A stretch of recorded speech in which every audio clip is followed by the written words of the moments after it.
मधुबन के बाबा, मधुबन के बाबा मुरली वाले, आपका क्या कहना, आपका क्या कहना। ओम शांति। आज 2 जनवरी 2024 के साकार मधुर महावाक्य हैं। आज मीठे मीठे बाप दादा बोले, मीठे बच्चे, देही अभिमानी बनो तो विकल्प समाप्त हो जाएंगे। किसी भी बात से डर नहीं लगेगा, तुम फिक्र से फारिग हो जाएंगे। बाबा ने कहा, मीठे बच्चे, देही अभिमानी बनो तो विकल्प समाप्त हो जाएंगे। किसी भी बात से डर नहीं लगेगा, तुम फिक्र से फारिग हो जाएंगे। बाबा ने आज प्रश्न पूछा कि नए झाड़ की वृद्धि किस तरह से होती है और क्यों। और उत्तर में बाबा समझाते कि नए झाड़ की वृद्धि बहुत धीरे धीरे और जू मिसल होती है। जैसे ड्रामा जू मिसल चल रहा है, ऐसे ड्रामा अनुसार यह झाड़ भी धीरे धीरे वृद्धि को पाता है, क्योंकि इसमें माया का मुकाबला भी बहुत करना पड़ता है। बच्चों को देही अभिमानी बनने में मेहनत लगती है। देही अभिमानी बने तो बहुत खुशी रहे, सर्विस में भी वृद्धि हो, बाप और वर्षे की याद रहे तो बेड़ा पार हो जाए। ओम शांति। रूहानी बाप बैठ रूहानी बच्चों को समझाते हैं। रूहानी बाप भी अकाल मूर्त हैं। रूहानी बाप कहा जाता है परमपिता परमात्मा को। तुम बच्चे भी अकाल मूर्त हो। तुम सिख लोगों को भी अच्छी तरह से समझा सकते हो। यूँ तो कोई भी धर्म वालों को समझा सकते हो। यह भी बाप ने बताया है कि ये झाड़ धीरे धीरे बढ़ता है। जैसे ड्रामा जू मिसल चलता है, वैसे झाड़ भी जू मिसल बढ़ता है। पूरा कल्प लगता है बढ़ने में। अभी तुम्हारा ये नया झाड़ है। तुम बच्चों की भी कल्प की आयु हो जाती है। 5000 वर्ष से तुम चक्र लगाते हो। जो मिसल ये चक्र चलता है, पहले पहले तो आत्मा को समझना है। ये डिफ़िकल्ट बात है। बाप जानते हैं ड्रामा अनुसार आहिस्ते आहिस्ते झाड़ बढ़ता है, क्योंकि माया का मुकाबला होता है। इस समय उसका राज्य है, फिर तो रावण ही नहीं रहता। तुम बच्चों को पहले देही अभिमानी बनना है। देही अभिमानी बच्चे सर्विस बहुत अच्छी करेंगे और बहुत खुशी में भी रहेंगे। बुद्धि में फालतू विकल्प नहीं आएंगे। गोया तुम माया पर जीत पाते हो तो फिर तुमको कोई हिला ना सके। अंगद का भी दृष्टांत है ना, इसलिए तुम्हारा महावीर नाम रखा है। अभी तो एक भी महावीर नहीं। महावीर पिछाड़ी में बनेंगे, सो भी नंबरवार। जो अच्छी सर्विस करते हैं उनको महावीर की लाइन में रखेंगे। अभी वीर है, महावीर पिछाड़ी में होंगे। ज़रा भी कोई संशय नहीं आना चाहिए। कोई तो बहुत अहंकार में आ जाते हैं, कोई की भी परवाह नहीं करते। इसमें तो बड़ी निर्माणता से कोई को समझाना होता है। अमृतसर में सिखों की तुम सर्विस कर सकते हो।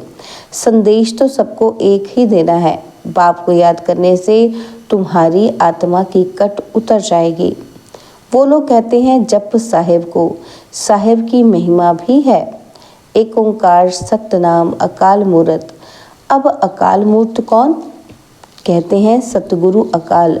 अकाल मूर्त तो आत्मा है ना, उनको कभी काल खा न सके।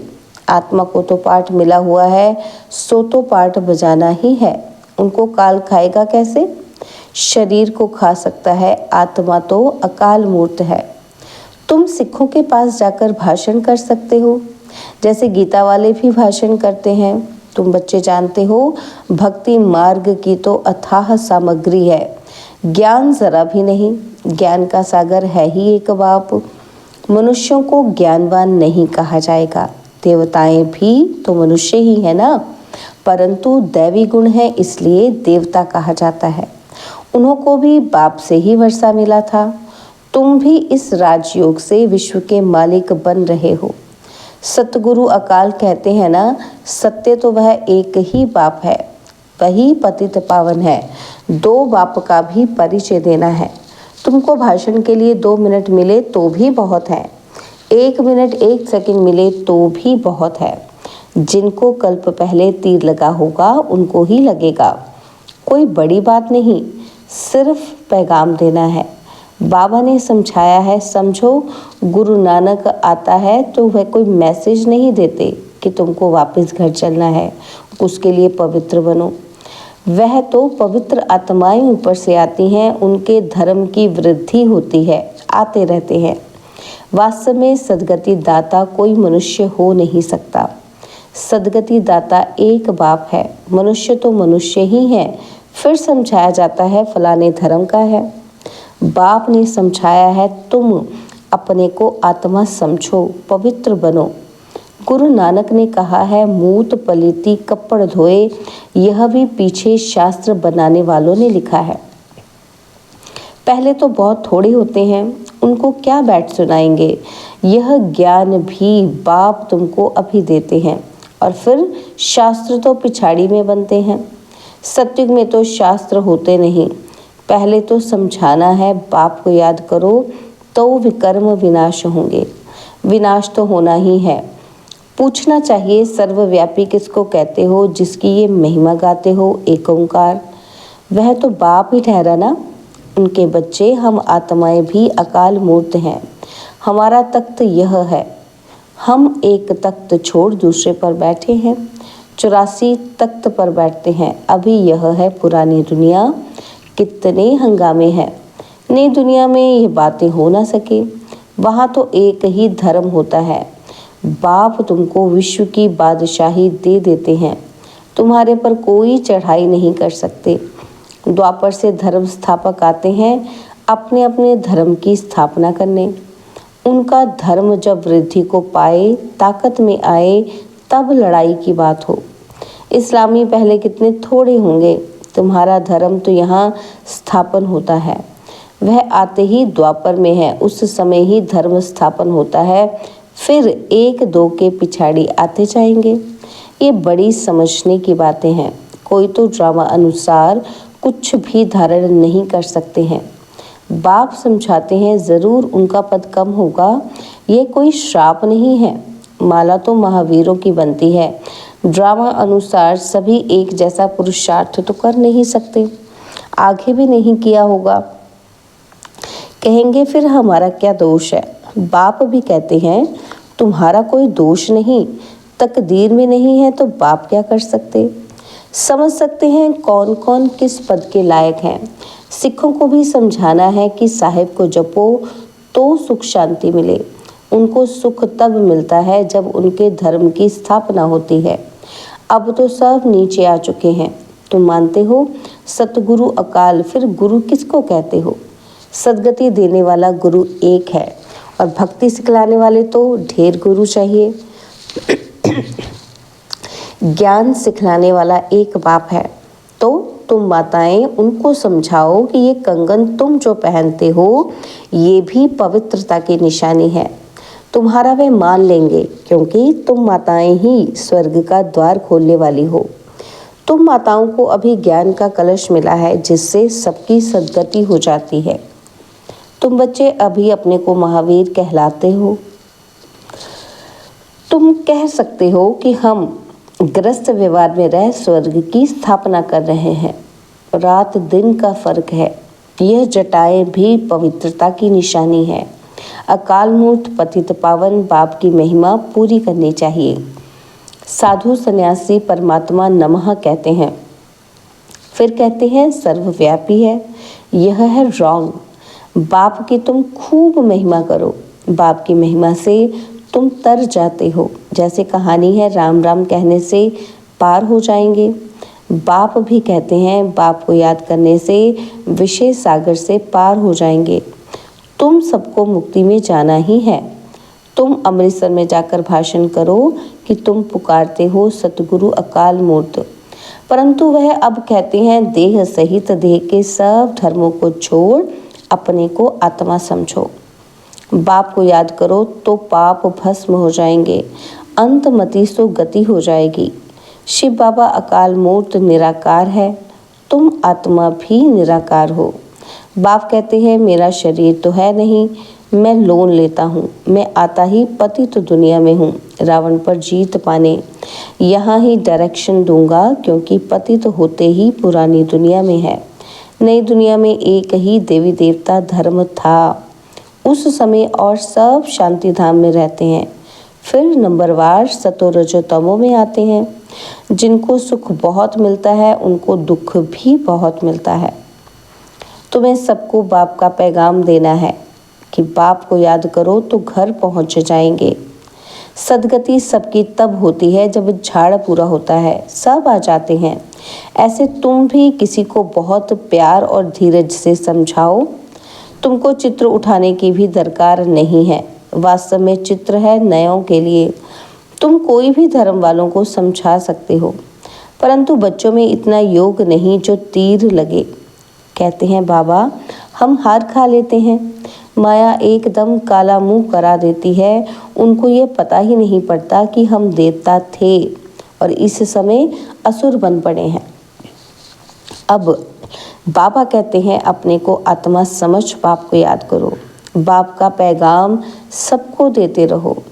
22 स्कोप के स्लाइड पर भी लिखो कि त्रिमूर्ति परमपिता परमात्मा शिव कहते हैं मामिकम याद करो तो तुम्हारे विकर्म विनाश होंगे, तुम मुक्ति जीवन मुक्ति पा लेंगे। पैगाम तो सबको देना है ना, स्लाइड्स भी बन जाना चाहिए। इसमें ये जैसे एक वशीकरण मंत्र मन मना भव का सबको दो। इस पढ़ाई में देरी नहीं लगती, आगे चलकर सब समझेंगे। कोई फिक्र की बात नहीं, फिक्र से रहित तो होना ही है। मनुष्य देखो मौत से कितना डरते हैं, यहाँ डरने की तो बात ही नहीं। तुम तो कहेंगे अभी मौत ना आए, अभी हमने इम्तिहान ही पूरा कहाँ किया है, अभी यात्रा पूरी नहीं की है तो शरीर क्यों छूटना चाहिए। ऐसे मीठी मीठी बातें बाप से करनी है। बहुत अच्छी टेव माना आदत पड़ जाएगी। यहाँ चित्र के आगे आकर बैठ जाओ। तुम जानते हो हमको बाबा से विश्व की राजाई मिलती है, तो ऐसे बाप को बहुत याद करना चाहिए ना। याद नहीं करेंगे तो सजाएं भोगनी पड़ेंगी। बाबा को तो याद पड़ गया है कि हम ये बनने वाले हैं, तो बहुत खुशी होती है कि हम ये बनेंगे। देखने से ही नशा चढ़ जाता है। तुमको भी ये बनना है। बाबा हम आपको याद कर ऐसे बनेंगे ज़रूर, और कोई काम नहीं है तो यहाँ चित्रों के सामने आकर बैठ जाओ। बाप द्वारा हमको ये वर्षा मिलता है, ये पक्का कर दो। यह युक्ति कम नहीं है, परंतु तकदीर में नहीं है तो याद नहीं करते। बाबा कहते हैं यहाँ आते हो तो बहुत प्रैक्टिस करो, तो जो कुछ ग्रहचारी होगी वह उतर जाएगी। सीढ़ी के चित्र पर यह विचार करो, परंतु तकदीर में नहीं है तो श्रीमत पर चल नहीं सकते। बाबा रास्ता बताते हैं, माया काट देती है। बाबा युक्तियाँ बहुत बतलाते हैं। बाप और वर्षे को याद करते रहो। कहते हैं अति इंद्रिय सुख गोप गोपियों से पूछो। जिनको निश्चय है कि हम बाप से वर्षा ज़रूर लेंगे। बाबा स्वर्ग की स्थापना कर हमें उसका मालिक बनाते हैं। चित्र भी ऐसे बने हुए हैं। तुम सिद्ध कर बताते हो कि ब्रह्मा विष्णु का क्या संबंध है, और किसी को भी पता नहीं। ब्रह्मा का चित्र देख मूंझ जाते हैं। स्थापना में टाइम ज़रूर लगता है, कर्मातीत अवस्था में भी टाइम लगता है। घड़ी घड़ी भूल जाते हैं, ये आदत डालनी चाहिए। नौधा भक्ति वाले भी चित्र के आगे बैठ जाते हैं। हमको दीदार हो। तुम तो ये बनते हो तो तुमको याद करना चाहिए। बैज भी तुम्हारे पास है।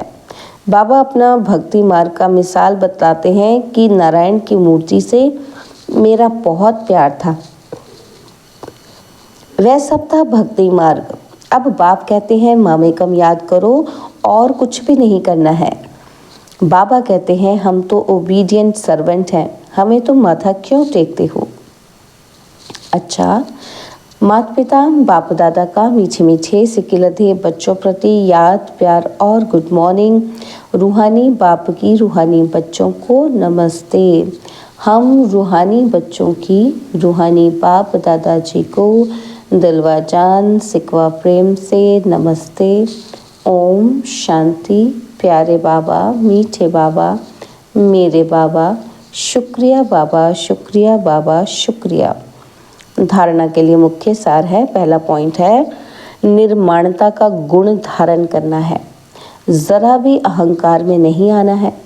ऐसा महावीर बनना है जो माया हिला ना सके। बाबा कहते निर्माणता का गुण धारण करना है, जरा भी अहंकार में नहीं आना है। ऐसा महावीर बनना है जो माया हिला ना सके। और सेकंड पॉइंट है सभी को मन मना भव का वशीकरण मंत्र सुनाना है। बहुत प्यार और धीरज से सबको ज्ञान की बातें सुनानी है। बाप का पैगाम सब धर्म वालों को देना है। सभी को मनमना भव का वशीकरण मंत्र सुनाना है। बहुत प्यार और धीरज से सबको ज्ञान की बातें सुनानी है। बाप का पैगाम सब धर्म वालों को देना है। बाबा ने आज वरदान दिया, कर्म और संबंध दोनों में स्वार्थ भाव से मुक्त रहने वाले बाप समान कर्मातीत भव। कर्म और संबंध दोनों में स्वार्थ भाव से मुक्त रहने वाले बाप समान कर्मातीत भव। आप बच्चों की सेवा है सबको मुक्त बनाने की, तो औरों को मुक्त बनाते स्वयं को बंधन में बांध नहीं देना। जब हद के मेरे मेरे से मुक्त होंगे तब अव्यक्त स्थिति का अनुभव कर सकेंगे। जो बच्चे लौकिक और अलौकिक कर्म और संबंध दोनों में स्वार्थ भाव से मुक्त हैं, वही बाप समान कर्मातीत स्थिति का अनुभव कर सकते हैं। तो चेक करो कि कहाँ तक कर्मों के बंधन से न्यारे बने हैं। व्यर्थ स्वभाव संस्कार के वश होने से मुक्त बने हैं। कभी कोई पिछला संस्कार स्वभाव वशीभूत तो नहीं बनाता है। स्लोगन है समान और संपूर्ण बनना है तो स्नेह के सागर में समा जाओ। समान और संपूर्ण बनना है तो स्नेह के सागर में समा जाओ। ओम शांति। अव्यक्त साइलेंस द्वारा डबल लाइट फरिश्ता का अनुभव करो। अव्यक्त मास के पुरुषार्थ में आज हमें पुरुषार्थ के लिए गाइडलाइन मिली है कि अव्यक्त साइलेंस द्वारा डबल लाइट फरिश्ता स्थिति का अनुभव करो। अभी तीव्र पुरुषार्थ का यही लक्ष्य रखो कि मैं डबल लाइट फरिश्ता हूँ। चलते फिरते फरिश्ता स्वरूप की अनुभूति को बढ़ाओ। डीप साइलेंस द्वारा अशरीरीपन का अभ्यास करो। सेकंड में कोई भी संकल्पों को समाप्त करने में स्वभाव संस्कार में डबल लाइट रहो। ओम शांति। और अब यह एक बहुत अच्छी वीडियो भी जरूर देखें।